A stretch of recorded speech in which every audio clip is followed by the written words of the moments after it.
মাটি দিয়ে আমি অল্প মাটি দিয়ে কীভাবে দেওয়ার পর কী দেবো তোমাদের দেখাচ্ছি।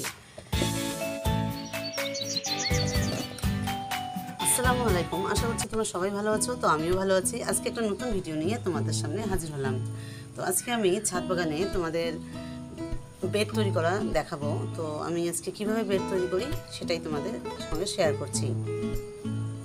তো তার আগে বলে নিই, যারা আমার চ্যানেলটা নতুন দেখো আর যারা অলরেডি চ্যানেলটা সাবস্ক্রাইব করেছো তাদের অসংখ্য ভালোবাসা, আর যারা নতুন দেখো তারা অবশ্যই আমার চ্যানেলটা সাবস্ক্রাইব করবে। তো চলো আমি আজকে কিভাবে বেড তৈরি করি সেটাই তোমাদের দেখাচ্ছি। তো আমার ভিডিওটা তোমরা শেষ অবধি দেখতে থাকো। তো আমি একটা বেড তৈরি করব। তো বেডটা আমি কীভাবে তৈরি করি তোমরা ভালো করে দেখো, আর তোমাদের ছাদ বাগানে এরকম করে বেড তৈরি করবে একদম হালকা মাটি দিয়ে। আমি অল্প মাটি দিয়ে কিভাবে বেড তৈরি করছি সেটা তোমাদের দেখাচ্ছি। তো এই যে দেখতে পাচ্ছ, এখানে আমি একটা নিয়েছি গ্রো ব্যাগ। তো এই যে দেখতে পাচ্ছ একটা নতুন গ্রো ব্যাগ নিয়েছি। তো এই গ্রো ব্যাগটাতে দেখো কত 12 ইঞ্চি একটা গ্রো ব্যাগ। তো এই গ্রো ব্যাগটা আমি কীভাবে ভর্তি করি মাটি ছাড়াই, অল্প নামমাত্র মাটি দিয়ে, তো সেটা তোমাদের দেখাচ্ছি। আর আমি এই গ্রো ব্যাগটা বেড বানানোর জন্য কী কী নিয়েছি সেটা তোমাদের দেখাচ্ছি। তো তোমাদের প্রথমেই আমি বলি, এই গ্রো ব্যাগটা বানানোর জন্য নিয়েছি আমি যে এখানে একটা ডিমের প্লেট আছে, এটা নিয়েছি। আর নিয়েছি এই যে সবজির খোসা, আমার যত সবজির খোসা আছে সব নিয়েছি। আর এখানে হলো কোকোপিট দেখতে পাচ্ছ, আর হলো গোবর সার, আর এখানে একটু মাটি নিয়েছি। তো চলো আমি কিভাবে, আর এখানে সামান্য পরিমাণে হলুদ নিয়েছি। তো চলো আমি বেডটা তৈরি করি, তোমাদের দেখাচ্ছি।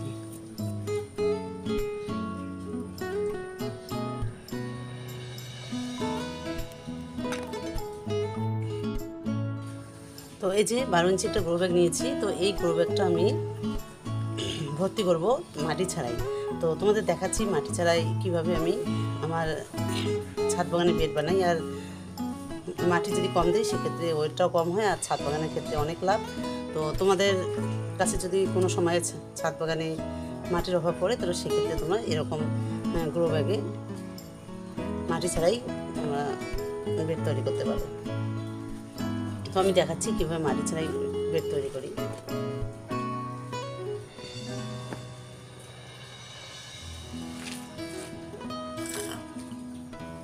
তো এই যে এখানে যে ডিমের প্লেটটা আছে, এটা আমি একটু টুকরো টুকরো করে নেব একদম নিচে দেওয়ার জন্য। তো সবার বাড়িতে কম বেশি এরকম থাকে। তো তোমরা অবশ্যই এগুলো ফেলে দিবে না, এগুলো সংরক্ষণ করে রাখবে, তাহলে বেড তৈরি করার সময় তোমার কাজে লাগবে। তো আমি এই যে দেখতে পাচ্ছ ছোটো ছোটো টুকরো করে নিচ্ছি, তোমরা এরকম করে টুকরো করে নেবে।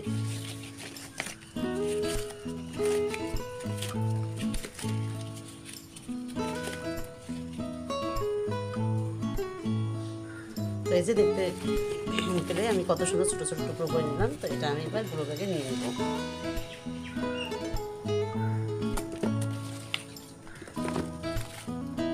তো তোমার ডিমের প্লেটটা এরকম করে ছোটো ছোটো টুকরো করে নেবে।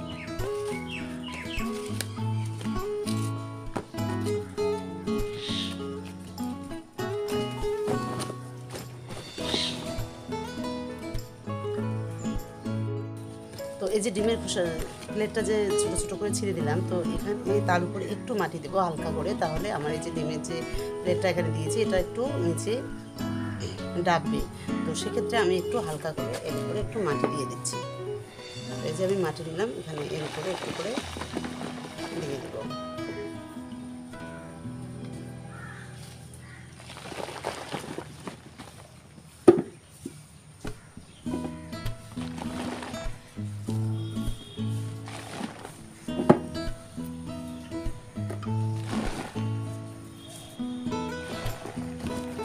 তো আমি এটা ভালো করে একটু হাত দিয়ে ঠেসে ঠেসে নিলাম।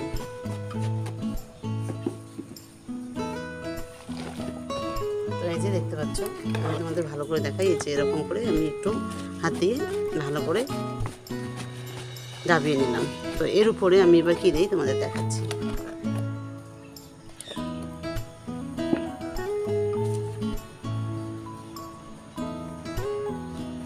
তো এর উপরে আমি একটু গোবর সার আর হলো একটু কোকোপিট দিয়ে দেবো।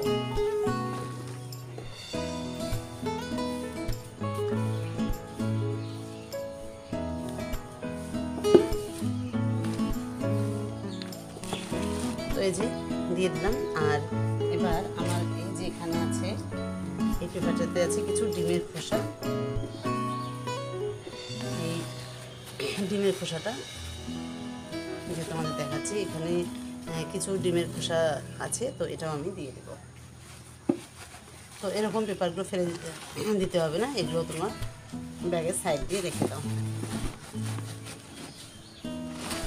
আর এবার দিয়ে দেবো আমি আমার কিচেন ওয়েস্ট। দেখতে পাচ্ছ কিচেন ওয়েস্টগুলো কতগুলো আমি রেখেছি, এরকম আরও আছে। তো তোমরা কোনো দিনও তোমাদের ছাদ বাগানের ক্ষেত্রে কোনো দিনও তোমরা এই রান্নাঘরে যে সবজির খোসাগুলো আছে ওগুলো ফেলে দেবে না। তো এগুলো বেড তৈরি করতে বা জৈব সার তৈরি করতে খুবই প্রয়োজনীয় একটা জিনিস। তো সেক্ষেত্রে আমি এবার এই সবজির খোসাটা আমি এখানে দিয়ে দেবো।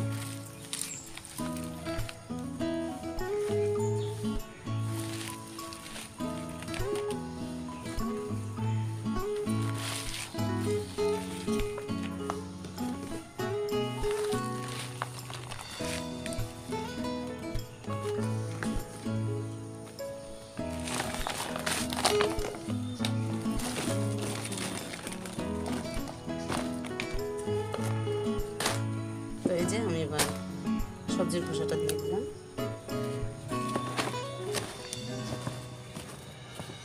তো এই যে তোমাদের ভালো করে দেখাচ্ছি, আমি সবজির খোসাটা এখানে দিয়ে দিলাম। তো এবার আমি এই সবজির খোসাটা দেওয়ার পর কী দিব তোমাদের দেখাচ্ছি। তো তোমার সবজির খোসা দেওয়ার পর তোমরা অবশ্যই এই জিনিসটা দেবে, সেটা হলো এই যে হলুদ গুঁড়ো। এই হলুদ গুঁড়োটা তোমরা অবশ্যই দেবে, তাহলে দেখবে তোমরা যে সবজির খোসাটা দিলে তো সেক্ষেত্রে আর কোনো পোকামাকড় বা পিঁপড়ে, কালো পিঁপড়ে কিচ্ছু আসবে না। তোমরা অবশ্যই হলুদের গুঁড়োটা ব্যবহার করবে পেট তৈরি করতে। তো এইভাবে ভালো করে ছড়িয়ে ছিটিয়ে দেবে হলুদের গুঁড়োটা।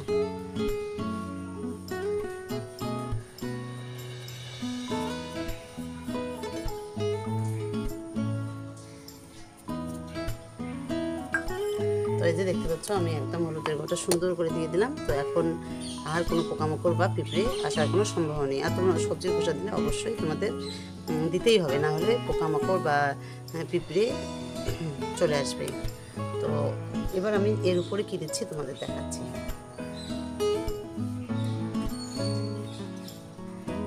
তো এখানে নিয়েছি কিছু ভার্মি কম্পোস্ট, এই যে তোমাদের সরি, এখানে কিছু নিয়েছি কোকোপিট, আর এখানে হলো গোবর সার।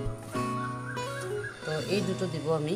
আর আমার কাছে সেরকম মাটি নেই, এই কারণে যেহেতু আমাদের এখানে 1 মাস 1.5 মাস থেকে বর্ষা চলছে, তো সেরকম আর আমার মাটিও আমার ছাদ বাগানে নেই, অল্প আছে। তো ওটা আমি আর ব্যবহার করব না। তো ওই জন্য আমি আজকে মাটি ছাড়াই আমার বেডটা তৈরি করব। আর মাটি ছাড়া বেড খুবই সুন্দর হয় আর খুব ভালো ফলন হয়। তো এটা আমি তার উপরে দিয়ে দেবো।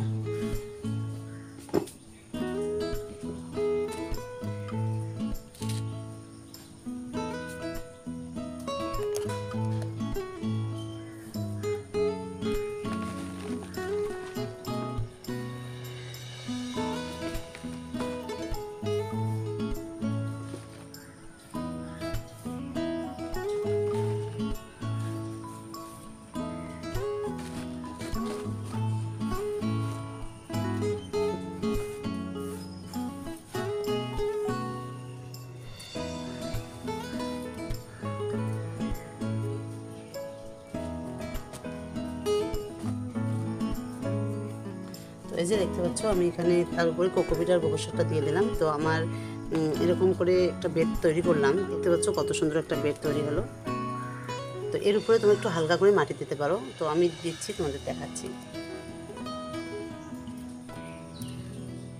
তো এটা আমি বানালাম বেডটা, তোমাদের দেখালাম কীভাবে বানালাম। তো তার উপরে আমি এখানে একটু নামমাত্র মাটি দেব। তো তোমরা এর উপরে একটু নামমাত্র মাটি দিয়ে দেবে।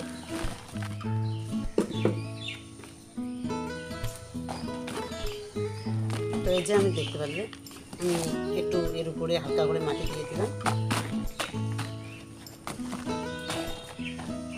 তো এই যে আমার বেডটা একদম তৈরি। তো এটা আমি 3-4 দিনের জন্য রেখে দিব। তো তারপর যখন একটু মাটিগুলো বা যেগুলো দিয়ে তৈরি করলাম সেগুলো একটু ডাবার পর আমি আরেকটু হালকা করে যেদিন বীজ বসাবো সেদিন তোমাদের দেখাবো যে আমি এটাতে কী বীজ বসাই আর কেমন করে বসাই সেটাও দেখাবো।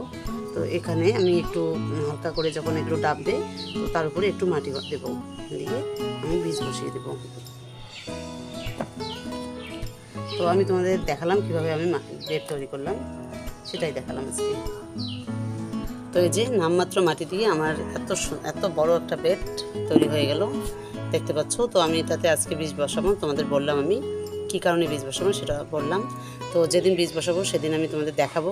তো আর আমার বেডটা কেমন হলো তৈরি করা তোমরা অবশ্যই আমাকে কমেন্ট করে জানাবে। আর তোমাদের কাছে একটাই রিকোয়েস্ট, তোমরা অবশ্যই আমার চ্যানেলটা সাবস্ক্রাইব করবে।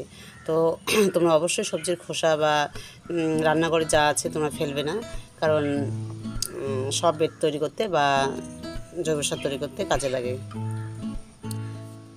তো আমি ভেবেছি যে আজকে বৃষ্টি হবে না, তো আমি আমার ছাদ বাগানের যা গাছ টাছ আছে বা বেডগুলো সব পরিষ্কার করব, বা আমার অনেক কাজ আছে, সব মাটি আলগা করে দেব, তারপর কিছু কাটিং করব, মানে অনেক কিছু কাজ ছিল। কিন্তু দুঃখের বিষয় আজকে রাত্রিবেলা প্রচণ্ড পরিমাণে বৃষ্টি হয়েছে, তার মানে সব মাটি একদম ভেজা, তো কোনো কাজ করা যাবে না ছাদ বাগানে।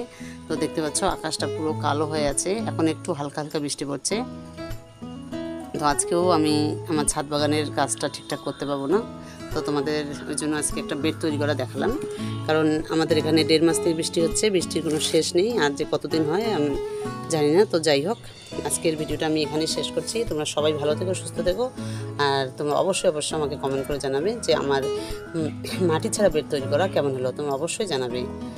তো তোমরা সবাই ভালো থেকো, সুস্থ থেকো, আর তোমাদের সঙ্গে আমার নেক্সট ভিডিও দেখা হবে। আর আমার ভিডিওটা তোমাদের মানে তোমার পুরো দেখার জন্য তোমাদের অবশ্যই সবাইকে অসংখ্য ধন্যবাদ।